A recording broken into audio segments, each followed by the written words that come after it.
ngebahas Inspire nih Ras. Terus kalau pagi ini kita bahas apa lagi sih? Jadi pagi ini tuh kita mau bahas 2 program yang diminati oleh mahasiswa biologi.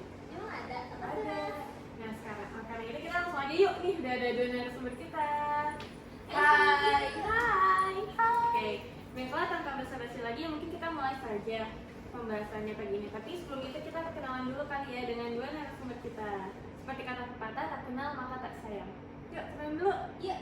Oke, jadi pada kali ini kami mengundang Kamasya dan Kanaila sebagai Wardi pada pagi hari ini. Yang dimana Kamasya sebagai Isma Wardi dan Kanaila sebagai MSID Wardi. Nah, sebelum ke topik pertama, aku mau tanya dulu nih Kak ke Kak Naila dan Kak Masya. Kabarnya gimana nih Kak? Baik banget hari Lagi ini. uas gitu? Iya betul lagi. Oh, Aku udah nggak uas. Aku kan udah tidak ada kelas. Gitu. Jadi cuma UP aja. Gitu. Jadi lah ya Kak, pulang gitu. Iya. Wow. Coba kalau Kak Naila aman gak nih Kak ditanya-tanya habis uas? Aku habis uas guys. Aku habis uas satu matkul. Tapi karena cuma satu matkul jadi aman. Oke, kalau gitu kita lanjut aja. Baik, kalau gitu kita langsung ke pertanyaan pertama, yaitu aku tanya dulu ke Kak Masya nih. Sebelumnya boleh jelasin dulu nggak Kak tentang IISMA, karena teman-teman masih ada yang bingung tentang IISMA kita. Oke, jadi kalau ISMA sendiri itu adalah International Indonesian Student Mobility Awards, di mana itu adalah beasiswa untuk kita tuh exchange ke sebuah negara yang kita tuh bakal diterima sama satu host university selama 1 semester. Nah nanti kita bisa nge-transferin SKS yang kita dapat dari belajar di sana untuk dibawa balik ke Indonesia dan ditransfer ke UI kayak gitu. Itu sih sebenarnya kurang lebih. Kalau untuk syarat ketentuannya tuh terakhir ya Kak, sama mekanisme pendaftarannya gimana? Oke, jadi kalau misalnya pendaftaran dan syarat ketentuan itu sebenarnya sama aja sama program-program lain ya. Kita harus, kalau dari UI sendiri, kita sebenarnya harus ngelakuin seleksi internal dulu, dimana kita harus nge-apply buat banyak banget berkas-berkas administratif, mulai dari biologi ke fakultas, abis itu nanti akan disaring dan akan diseleksi satu UI kayak gitu. Nanti biasanya yang bakal ngurusin itu namanya CIL atau International Office-nya UI, dan itu nanti yang bakal ngurusin dari end to end, mem-PIC anak-anak di sini siapa yang bakal lolos seleksi dan keterima untuk lanjutin ke ISMA secara nasional kayak gitu. Terus habis itu nanti pendaftarannya tinggal masuk aja ke websitenya, kita masukin semua berkas-berkas administratif yang tadi. Biasanya kita ada 2 tahap. Pertama itu administrasi berkas sama esai. Terus habis itu kalau misalnya lolos dari situ bakal masuk ke interview. Nanti kalau misalnya udah beres dari interview, diterima, ya udah lolos saya jadi awardee gitu. Kalau untuk IISMA sendiri ada mekanisme untuk sama dosennya gitu nggak? Kayak dibimbing dosen nggak kira-kira untuk mekanisme? Kalau aku dulu dibimbing banget, dulu aku itu pas mau daftar itu pasti harus banget infoin ke pembimbing akademis aku. Karena kalau di biologi sendiri itu kan kita harus ada persetujuan ya antara pembimbing akademis, abis itu kaprodi dan lain-lainnya gitu. Dulu aku juga sempet ada obrolan banyak sama Bu Asari, Pak Anom, sama Bu Nova pembimbing aku. Karena kalau di biologi sendiri kita tuh akan lulusnya 4,5 tahun. Kalau misalnya kita ikut ISMA, jadi kita harus benar-benar nge-sosialisasi bareng-bareng, kira-kira oke atau enggak gitu. Makanya dari situ mereka bakal bimbing kita, dan nanti Bu Asari sendiri bakal menjadi pembimbing akademis aku sampai beres ISMA, seperti itu. Berarti bakal dibimbing tuh ya? Iya, betul.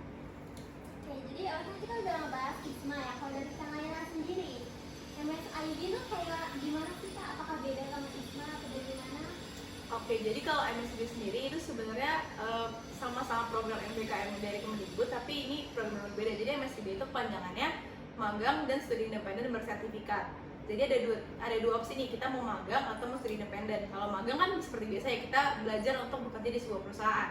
Tapi kalau studi independen itu bentuknya seperti bootcamp, jadi kalian akan ikut kelas-kelas yang biasanya bentuknya course online gitu, untuk dapat pelajaran-pelajaran atau materi-materi yang biasanya nggak kalian dapat di kuliah. Jadi untuk soft skill atau hard skill lain yang di luar yang diajarin sama kampus gitu. Jadi kalian bisa milih antara kalian mau ikut magang atau mau ikut studi independen. Jadi magang sama studi independen itu beda ya Kak? Iya, itu adalah 2 jalur yang berbeda nih, tergantung kalian mau belajarnya di tempat magang atau di studi independen. Kalau untuk misalnya langkah-langkahnya persyaratan buat ikut MSID gimana sih Kak? Kalau misalkan buat MSIB, sebenarnya nggak jauh beda sama ISMA ya. Jadi kita akan daftar nih di webnya Kampus Merdeka untuk bikin akun, bikin persyaratannya. Beberapa persyaratan tuh ada CV sama transkrip nilai, sama surat persetujuan rekomendasi. Jadi kalian harus punya CV, harus bikin transkrip nilai, sama surat persetujuan rekomendasi ini juga sama kayak Isma tadi. Surat persetujuan ini bakal tanda tangan sama PA sama Kaprodi. Jadi sebelum kalian mendaftar ke MSIB, kalian juga harus pastiin udah konsultasi sama pembimbing akademis sama Kaprodinya. Gitu. Nanti kalau udah tanda tangan, ini juga bakal lewat CIL sama kayak Isma tadi. Dan kalau misalkan sama CIL udah di ECC nih untuk rekomendasinya, baru kalian nanti bisa daftar untuk apply di lowongan magang atau di lowongan studi independen. Kalau untuk ISMA sama MSIB itu berarti dua-duanya bisa transfer SKS. Bisa. Baik. Cuman nggak nilai ya, Iya. SKS aja. Jadi mungkin banyak orang di luar sana yang mikir kayak kalau ISMA kan belajar di luar negeri dengan mata kuliah yang sama. Mungkin mereka mikirnya bisa transfer nilai dari mata kuliah di luar negeri ke mata kuliah di Indonesia. Tapi sebenarnya nggak bisa. Jadi cuman SKS-nya aja. Nah kemarin tuh kita bisa apply sampai 21 SKS. Kayak gitu. Itu maksimal sampai 21 atau Ya, maksimal sampai 20 atau 21 SKS. Ternyata biasanya rata-rata 20 SKS ya kan. Iya.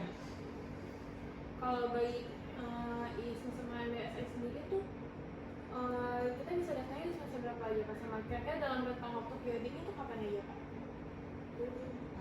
Kalau misalnya dari saya sendiri sih setahu aku dari semester kalau minimal tuh semester 4 dan maksimal semester 6.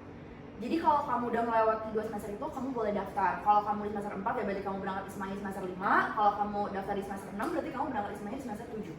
Kalau MSIB gimana? Kalau MSIB itu sebenarnya kalau secara di persyaratan Kemendikbud tuh biasanya bisa dimulai dari semester 4. Tapi jarang banget ada lowongan magang yang nerima dari semester 4. Biasanya minimal tuh semester 5. Jadi di biologi sendiri juga rata-rata orang baru mulai daftar tuh di semester 5 karena matkul wajibnya udah mulai sedikit kan di semester 5. Jadi bisa dimulai dari semester 5, 6, 7, 8. Kalau tips keterimanya gimana tuh Kak? Wah, Tips keterima. Talita nih yang keterima mulu nih coba. Enggak, Talita. mana ada. mereka ikan Kalau lebih. misalnya buat MSIB sendiri sebenarnya persaingannya kan cukup ketat ya, apalagi untuk magang ya. Kalau studi independen kan mungkin nggak terlalu banyak. Kalau magang ini kan ada benefit bahwa kita tuh akan dapat gaji. Semua lowongan magang itu ada gajinya. Dari Kemendikbud ada gaji dari Kemendikbud, dan ada beberapa perusahaan juga yang ngasih gaji tambahan. Jadi banyak banget nih orang-orang yang tertarik buat daftar magang. Persyaratannya juga sebenarnya nggak ribet, cuma CV doang, tapi peminat itu banyak banget kalau buat magang. Jadi mungkin kalau sebenarnya kan aku juga bukan magang ya, aku studi independen, tapi kalau untuk magang dari beberapa yang aku lihat mungkin tips and triknya adalah dari CV-nya sih, karena pertama kalian di administrasi itu yang dicek adalah CV. Jadi kalian belum bisa nge-showcase kemampuan kalian atau ngasih tahu kalian punya skill apa. Yang dilihat pertama itu dari CV-nya dan mungkin transkrip, karena beberapa ada yang punya persyaratan minimal IPK. Jadi kalau menurut aku mungkin tips paling penting dari MSIB ini kalau mau terima bisa di maksimalin di CV-nya gitu. Sama IPK. Iya. Berarti IPK juga mempengaruhi magang gitu ya? Mempengaruhi karena beberapa lowongan itu punya persyaratan kayak minimal IPK 3, bahkan ada yang beberapa IPK minimal 3,5. Jadi kayak mau nggak mau minimal IPK harus bagus.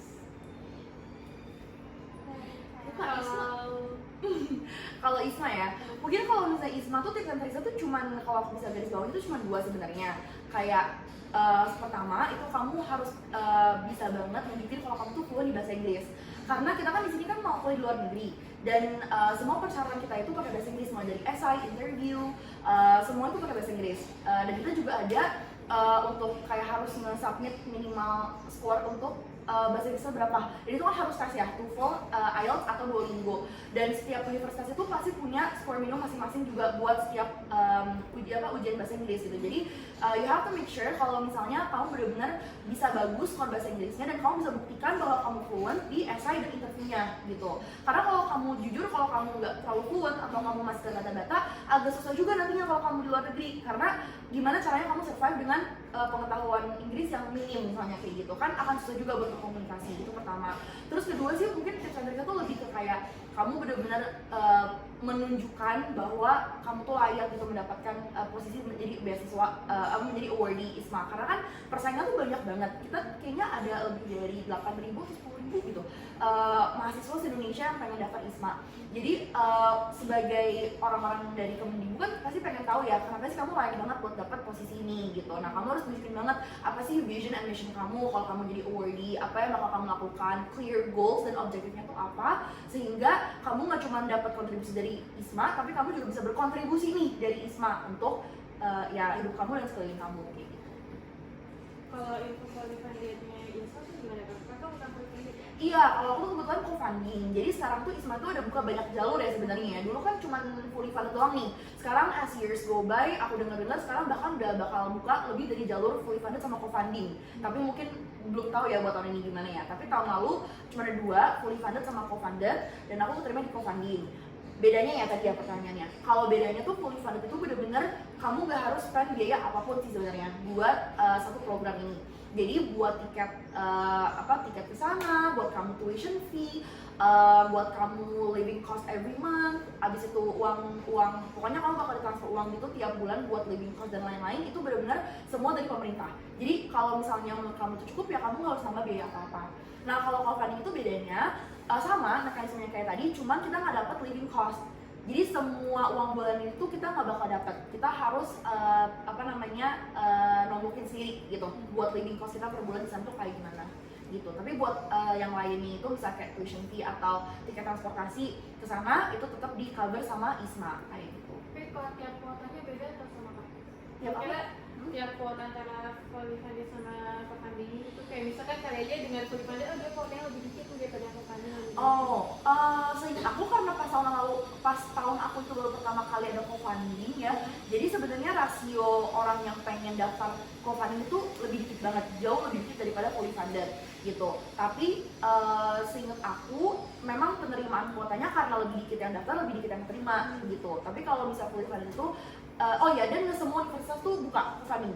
Jadi misalnya yang buka fully funded itu misalnya 150 universitas nih, banyak kan, kayak semuanya buka.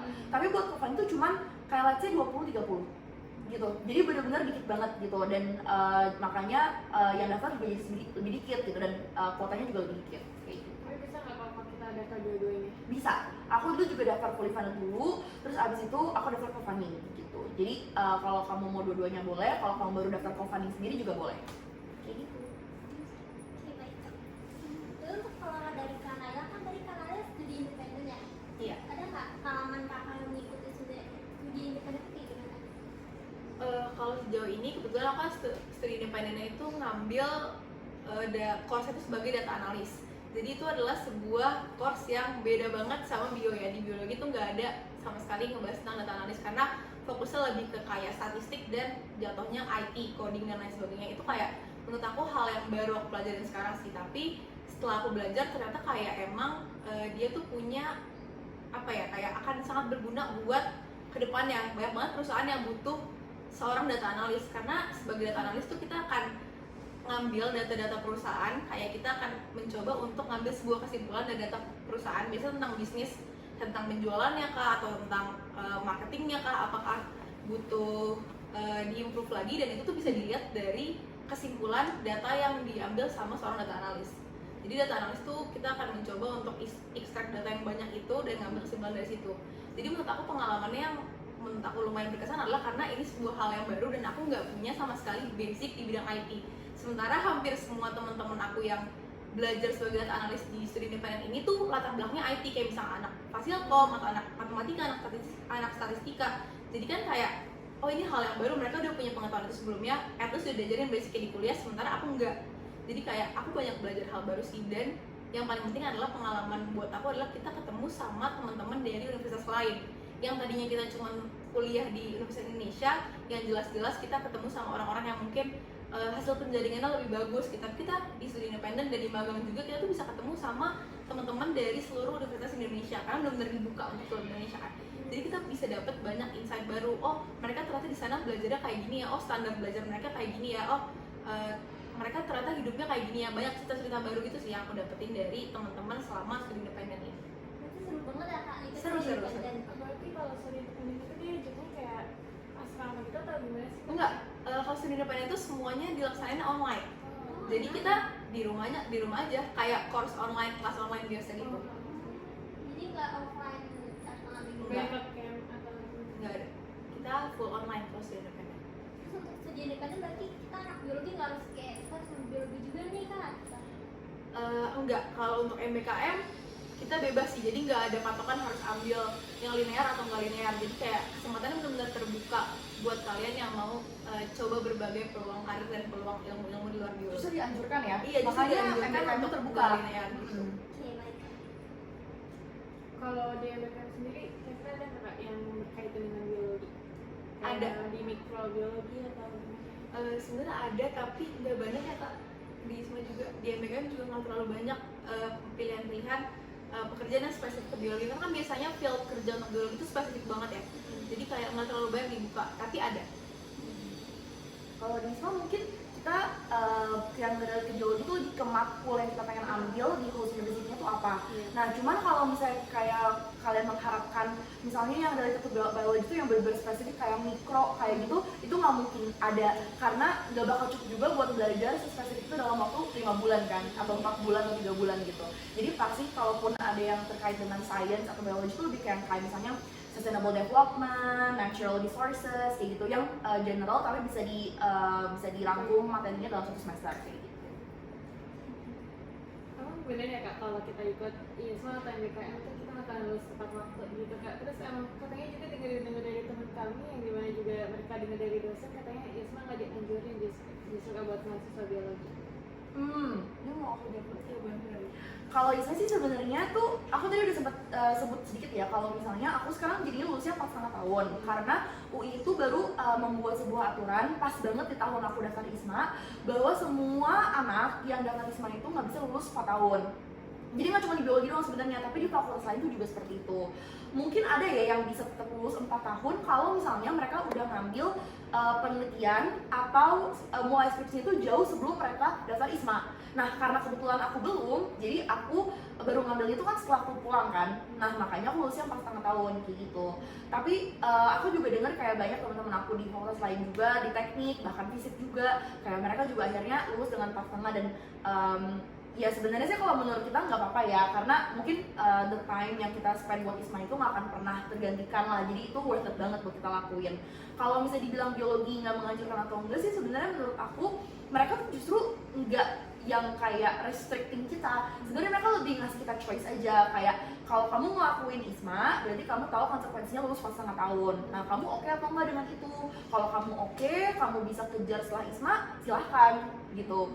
Sebenarnya mereka tuh mungkin akan lebih ngeliat dulu sih kita tuh orangnya gimana nih, kayak kita bisa nggak kira-kira kalau bisa nge-handle ngelakuin ISMA, abis itu kita pulang dan kita lulus gitu kan 4,5 tahun, karena kan itu udah kelar ya waktunya ya, udah mulai 1 semester. Jadi kalau misalnya kita juga tipe orang yang mungkin nggak menunjukkan rajin atau ambisius dan akhirnya kita lulusnya lebih dari 4,5 tahun kan lebih gawat lagi. Mungkin itu sih ketakutan dari biologi gitu. Jadi balik ke kita juga, kira-kira kita bisa nggak nih sebenarnya dari kita sendiri nge-handle itu semua kayak gitu. Tapi mereka sih sportif banget sih, sportif banget. PA dan dosbing aku sportif banget. Kalau kalian Kalau MBKM sebenarnya nggak ada hubungannya sama lulus telat. Jadi kalau MBKM itu kan, kalau ISMA tadi nggak bisa untuk ngambil 4,5 tuh karena dia punya status overseas kan.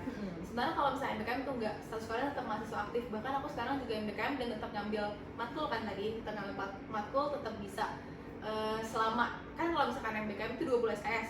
Jadi kalian kalau misalkan IP-nya cukup, masuknya spare misalkan 4 SKS atau 2 SKS kalau misalkan IP-nya butuhnya 21 SKS. Jadi masih bisa dan nggak akan telat kalau misalkan kalian sesuai nih dari awal, kayak ngambil matkulnya nggak ada yang ngulang, nggak ada yang ngedrop matkul, itu pasti tetap bisa untuk lulus 4 semester itu. Bahkan kalian bisa MBKM 2 kali, jadi kayak bisa MBKM semester 7 dan 6 dan 7 misalkan, karena kalian nggak boleh MBKM sampai skripsi. Di skripsi semester 8, 6 sama 7 nya bisa MBKM, bisa 2 kali. Jadi kalau MBKM nggak akan bikin lulusnya telat. kalau di semester 5 juga bisa Kak? Bisa, Berarti bisa 3 kali dong Kak? nggak bisa. MBKM itu maksimal 2 kali. Oke, pertanyaan selanjutnya ya Kak. Jadi, oh iya, kalau tantangan buat datang ISMA tuh apa sih Kak? Sama untuk kira-kira idealnya untuk persiapan ISMA tuh dari kapan gitu? Oke, menurut aku sih tantangan dalam persiapan kita untuk daftar ISMA itu tuh sebenarnya lebih ke 3 poin sih. Kayak pertama itu pasti waktu. Aku inget banget kita dulu tuh kayak pembukaan pendaftarannya itu cukup bukan cepet ya, tapi maksud aku agak harus rushing lah gitu. Karena banyak banget layers-nya kan, kamu harus kayak apply buat dokumen, kamu harus ngurus berkas, kamu harus masukin lawakil, kamu harus banyak lah gitu loh layers-layers-nya. Dan kalau kamu nggak giat ngerjain itu pasti kamu nggak keburu. buat daftar. Jadi karena waktunya udah sempit, kamunya nggak giat gitu ya, itu pasti kalau menurut aku nggak bakal keburu gitu. Dan pasti submitnya itu akhirnya rushing di akhir, dan menurut aku kalau submitnya rushing di akhir tuh pasti akan ke-skip satu atau dua hal kayak gitu. Jadi harus bener-bener telaten dalam kayak ngelakuin semuanya, dan kalau bisa jangan menunda apapun gitu, baik itu kayak bikin berkas, minta tanda tangan, nyamperin cil ke kantornya, atau apapun yang kamu harus lakuin itu kamu harus lakuin secepat mungkin kayak gitu, biar kamu nggak mepet submitnya di akhir kayak gitu. Terus mungkin tantangan lainnya tuh adalah lebih ke kayak kita kan harus ngumpulin ini ya, apa namanya, kayak suratnya tuh nggak cuma surat dari UI loh, tapi maksud aku surat dari kepolisian juga, SKCK kan, SKCK, abis itu juga harus ya going through so many proses. Itu menurut aku tuh agak tiring sih, karena kamu harus bolak-balik dan kamu harus benar-benar make sure itu semua sudah tanda tangan dan sudah jadi sebelum deadline submissionnya kayak gitu. Terus abis itu kamu juga harus ngelakuin English test, itu juga kayak kamu harus mungkin kamu juga harus siapin biaya sih untuk ini semua, karena seingat aku semua tuh berbayar, mulai dari kayak bikin surat atau kamu ngelakuin ujian bahasa Inggris itu semua tuh berbayar. Jadi kayak hitung-hitung lagi aja kira-kira gimana biar siap nih financialnya buat bayar. Jadi kamu juga nggak yang kayak baru, oh ternyata segini tapi kayak aku belum siap kayak gitu, karena tuh bakal menunda lagi kan kayak proses aplikasinya kayak gitu. Sama apalagi sih tantangannya, mungkin tantangannya lebih ke pressure aja sih, kayak pressure karena kita kayak pengen keterima, kita harus submit, tapi at the same time kita udah banyak banget hal yang harus dilakuin. Jadi kayak itu menurut aku sih agak pressure sih tantangannya di situ. Berarti banyak banget ya tantangan buat Bisa lah. tapi bisa lah, maksudnya jadi sebanyak aku duluan Kak. sebanyak-banyaknya tantangan pasti bisa lah. Kalau dari Kamila, ada nggak tantangannya buat studi independen? Kalau buat MBKM studi independen tuh sebenarnya berkasnya nggak sebaik ISMA ya, jadi lebih simpel. Tapi waktu itu aku tantangannya adalah aku nggak tahu apa yang harus dilakuin untuk daftar MBKM. Kayak karena di biologi masih jarang banget kan, nggak common nih untuk orang daftar MBKM, jadi kayak bingung sendiri, bikin transkrip bingung, bikin surat persetujuan bingung, dan ujung-ujungnya jadi kayak sama tadi dasarnya mepet. Dan perkaranya adalah dengan banyaknya orang yang mau daftar MBKM, dengan lowongannya kan banyak banget ya. Jadi kalau MBKM tuh kan bisa daftar maksimal 22 lowongan, tapi lowongan yang kebuka tuh udah 7.000 lowongan di berbagai tempat seluruh Indonesia. Kayak untuk scroll dan cari apa nih yang mau kita apply aja tuh udah lama. Iya. Waktu itu aku submitnya bener-bener hamin satu pendaftaran ditutup dan website itu nge-crash. Jadi kalau bisa jangan daftar mepet-mepet, karena banyak banget yang mau daftar dan bukan dari UI doang kan, satu Indonesia mau ikut program-program kayak gini. Jadi kayak Website-nya tuh suka banget pasti nge-crash, website-nya pasti nge-crash. Waktu itu aku juga nge-crash sampai akhirnya diperpanjang 2 hari kalau nggak salah dari Kemendikbudnya. Jadi kayak tantangannya gitu, karena bingung, terus lama milih lowongan yang mau daftar apa, nge-scroll lama, nyari yang lama, akhirnya telat dan website-nya nge-crash. Apalagi kalau kita kayak daftarnya tuh sedikit dari biologi ya, maksudnya Iya. jadi kita nggak merasa punya temen gitu kali ya. Mungkin kalau bisa kayak gitu kita bisa cari di, soalnya kan ada banyak yang kayak grup-grup di Twitter, di Iya, Telegram, gitu-gitu. Bisa banget tuh kamu inisiatif juga, kamu harus inisiatif buat cari dan cari teman-teman online yang bisa ngebantu kamu, nge-support kamu dan kasih kamu info gitu. Terus Jadi kita harus dari sekarang gitu ya kalau buat nyari hasil. Nyari-nyari, Iya. yes. Apalagi kan kita harus cari tahu lowongan magangnya. Iya benar, dari sekarang. Kamu harus mikirin sebenarnya agak jauh sih, jangan dari sebulan doang, kayak bener. sebulan baru buka kamu baru mikirin, kamu harus telat itu mah, kamu harus bener-bener kayak mikirin dari sekarang. Tahun lalu kayak gini, kita kira-kira oh mungkin kalau tahun depan buka aku udah tahu nih target aku pengen apa, pengen ngambilnya apa, skor minimumnya berapa kayak gitu. Ikut dong, ikut dong, kita ikut. Kita ada 3 pilihan nih. ISMA, MBKM, sama MBKM. Oh benar, tiga-tiganya. Iya. Terus baik Kak Masya atau Kak Naila, ada nggak yang akan buat buka mentoring gitu terkait ISMA atau MS?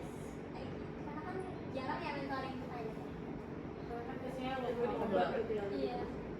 Kalau misalnya aku sendiri itu sebenarnya aku tuh membuka banget buat kayak orang-orang yang nge-reach out ke aku, misalnya kayak baik itu stranger ataupun baik itu orang yang aku udah kenal, kayak teman-teman di biologi gitu ya, mungkin ada tingkat yang pengen daftar juga, kayak tinggal ngechat aku aja kayak Kak boleh nggak kayak zoom bentar buat kayak riset tentang ini. Aku open banget, aku bener-bener suka banget kalau misalnya aku sharing gitu.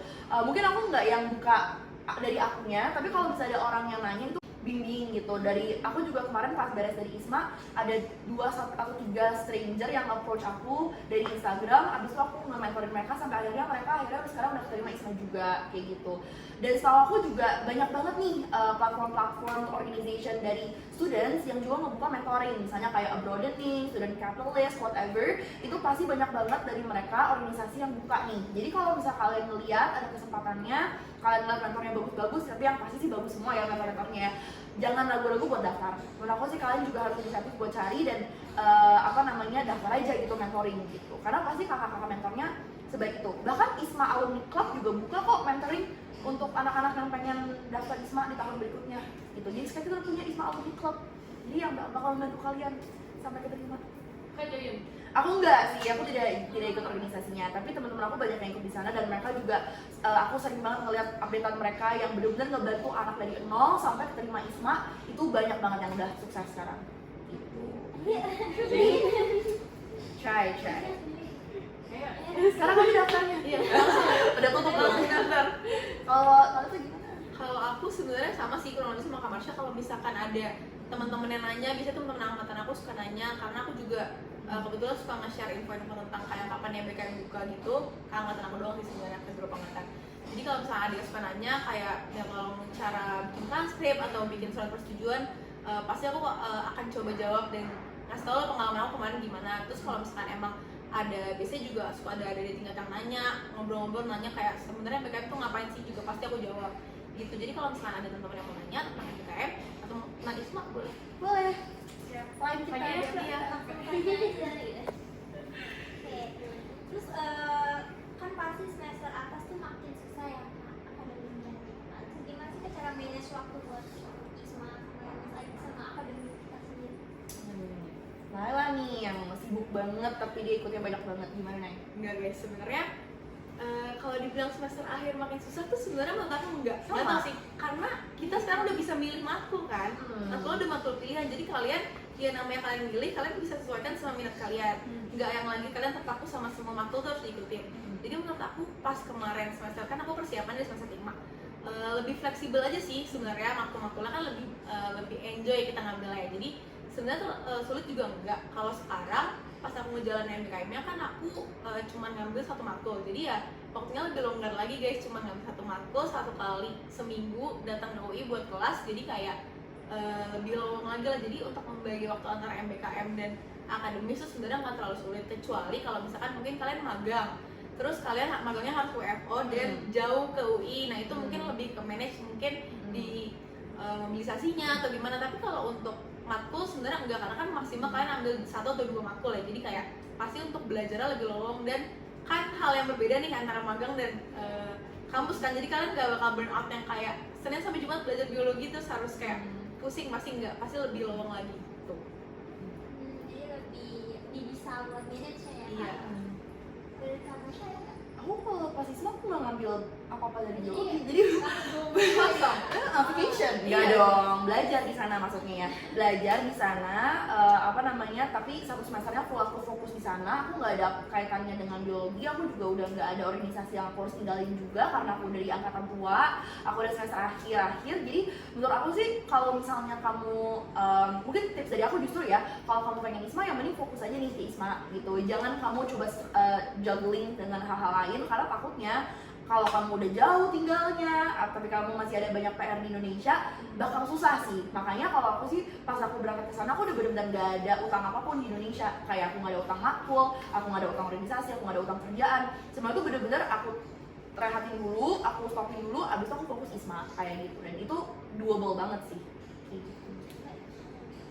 Kak, kalau di Wisma sendiri tuh kalau misalkan kan kita kan cover SKS ya, kalau misalkan berarti nggak ngaruh ya kalau misalkan kita di summit jelek matkulnya atau gimana? Iya, nggak ngaruh. Cuman menurut aku sih agak sayang ya kalau misalnya kamu udah jauh-jauh dapet, misalnya pertama kamu dapat beasiswa untuk belajar, kedua kamu udah jauh-jauh pergi dari Indonesia untuk ke negara lain untuk belajar nih, tapi ujung-ujungnya kamu dapet D atau E atau C. Menurut aku sih itu sayang banget. Dan menurut aku justru kayak dengan materi yang lebih gampang, logikanya kamu harusnya bisa dapet yang lebih tinggi dong nilainya gitu. Menurut aku sih lebih gampang karena kan general. Aku tadi sempat bilang ya, di materi di ISMA tuh sangat general.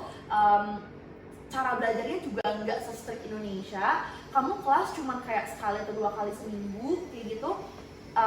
Alasan apa gitu untuk kamu mendapatkan nilai jelek? Menurut aku tuh harusnya kamu bisa memaksimalkan waktu sebaik mungkin untuk at least kamu dapat semuanya ya, kalau bisa A lah gitu, atau semuanya minimal B kayak gitu.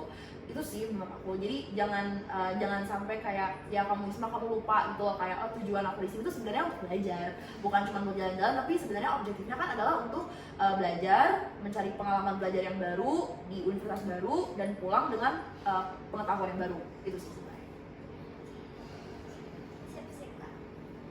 Mungkin untuk Kak Naila, kan Kak Naila tadi student penduduk itu bisa nggak diikuti untuk mahasiswa yang mendaftar beasiswa KIPK gitu?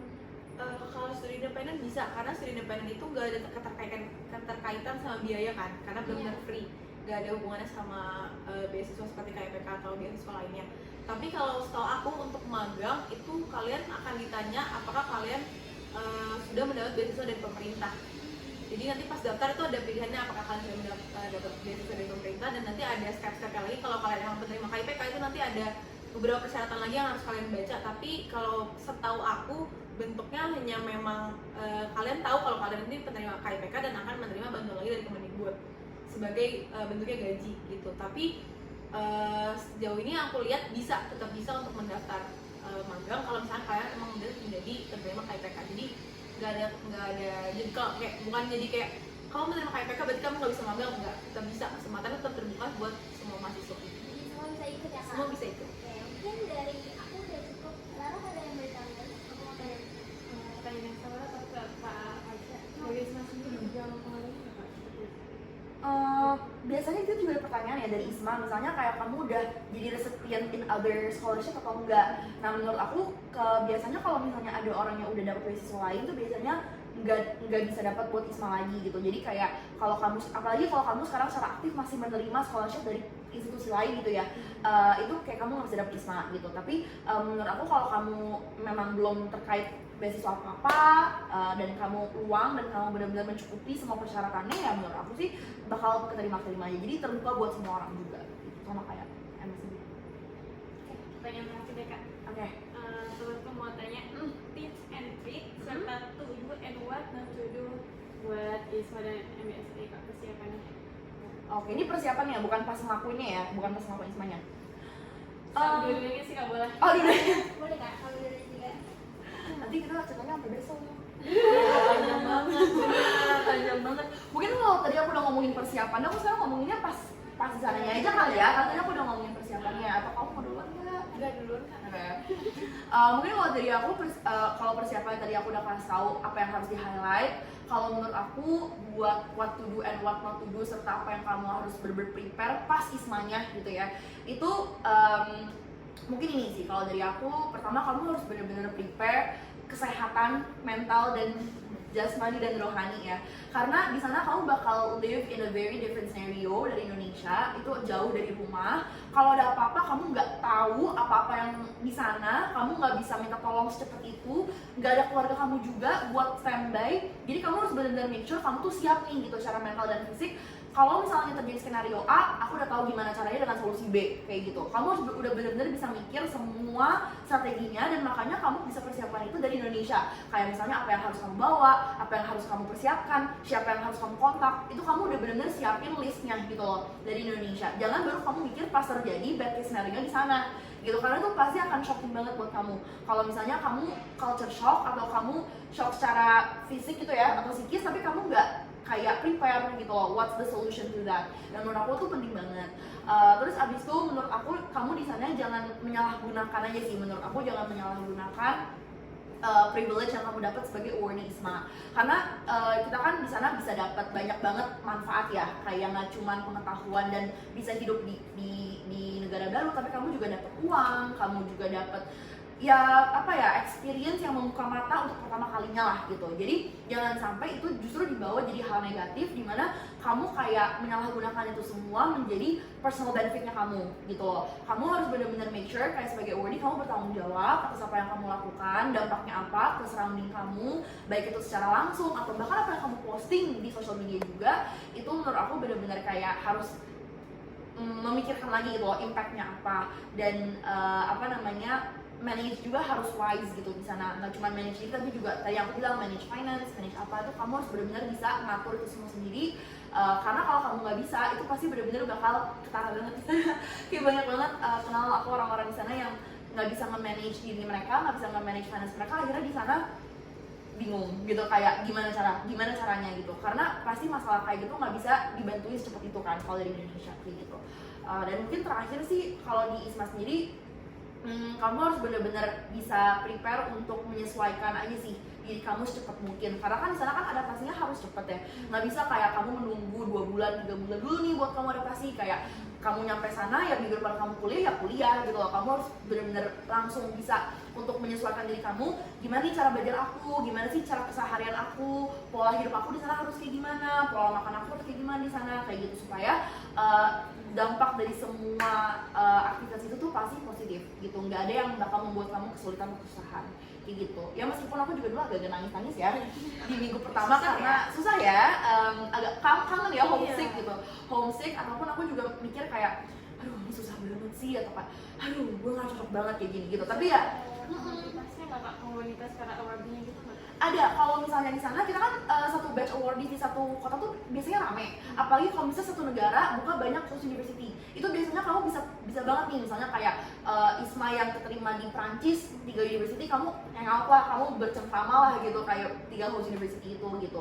Dan kita juga bakal dibantu banget sama pihak-pihak kayak PPI itu juga bakal ngebantu banget kita di luar sana kalau misalnya kamu perlu apa-apa. KBRI juga waktu itu pas aku nyampe Ceko itu disambut banget sama KBRI Indonesia di Ceko kayak gitu. Terus habis itu kayak other student communities yang dari negara lain juga bahkan ada, dan itu bisa banget kamu gunain untuk nge-maximize your student experience gitu di sana kayak gitu. Biasanya ada Erasmus lah kalau di Eropa, kamu bisa cek aja. Berarti banyak pihak Indonesia yang di sana ya kak? Banyak Indonesia. Ya banyak sih kalau bisa di negara tertentu ya. Mungkin kalau di negara-negara yang lebih sedikit ya nggak sebanyak itu. Kalau negara besar pasti ada. Kalau dari aku mungkin dari persiapan kali ya buat daftarnya. Kalau misalkan dari aku yang paling penting tips and triknya adalah kalian tuh harus riset. Kalian tuh mau apa? Karena ketika kalian masuk MBKM itu kan kayak ibaratnya kalian mencoba ya dunia kerja yang kalian setelah lulus tuh mau apa, dan pilihannya itu sangat amat banyak, segala jenis lowongan pekerjaan, dari maksudnya kayak berbagai posisi di berbagai perusahaan, kayak banyak banget. Dan mungkin kalian selama kuliah tuh nggak kebayang ada ya posisi ini, ada ya posisi ini butuhnya skill ini, nggak akan kebayang selama kalian kuliah. Jadi kalau misalnya kalian baru nyari posisinya kayak H-1, H-2 bulan dengan kalian yang nggak tahu nih sebenarnya kalian tuh punya skill apa sih yang nggak relevan gitu kan. Kadang kayak mungkin accounting atau marketing yang kalian nggak tahu gitu, dari biologi ini bisanya apa, atau kalian misalkan punya skill lain nih di luar biologi yang kayak di kepanitiaan aku biasanya divisi ini, kalau kerja jadi divisi apa ya, itu kan hal yang sulit kan untuk ditentukan. Jadi kalian tuh harus benar-benar riset dari awal, dicari posisi apa, maksudnya kayak magang dicari, kalau studi independen pun dicari, kalian minatnya tuh mau daftar apa sih, karena beneran sebanyak itu guys. Dan obrolan sendiri untuk milih posisinya tuh apa, kayak kadang-kadang bisa oh ini posisi ini sama CV aku, karena kalau di MBKM itu kalian cuma bisa masukin 1 CV, jadi itu CV bakal dipakai untuk misalnya kalian daftar 5 jenis posisi, 5-5 itu harus tercover di CV kalian. Jadi kayak itu benar-benar tips and trick dari aku yang benar-benar harus kalian cari posisinya tuh apa, karena sekarang sebenarnya informasi udah banyak banget sih guys, kayak berbagai posisi udah banyak banget yang bahas di TikTok, bahkan di Twitter, kayak posisi ini untuk kerja nanti di magang dan stupen. Terus kalau menurut aku yang paling penting tips kedua adalah kalian harus konsultasi sama pembimbing akademis, karena yang tadi apakah kalian masih ada mata kuliah yang harus diambil, apakah harus ada mata kuliah yang diulang, atau kayak sesuai apa enggak ya ini plannya sama kalian, nanti mau penelitiannya kapan, mau skripsinya kapan, lulusnya kapan, itu semua harus dipertimbangin kalau kalian mau coba nih untuk ambil kegiatan-kegiatan di luar biologi, di luar akademik biasa gitu. Jadi kalau menurut aku itu sih tipsnya, kalian harus research dan juga jangan lupa buat konsul sama pembimbing akademik gitu.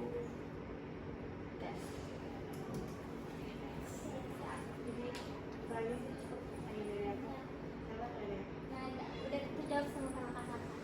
Oke, thank you banget. Makasih ya, Makasih Kak. ya. Makasih banyak. Semoga nanti juga banyak yang ikut ya Kak. Amin. semoga yang nonton ini bisa termotivasi ya Iya, untuk bisa ikut, bisa keterima, bisa Bener. membanggakan. Langsung pasul aja nih ke kakaknya. Iya. Tuh. Terbuka ya nak. Boleh, terbuka banget dong.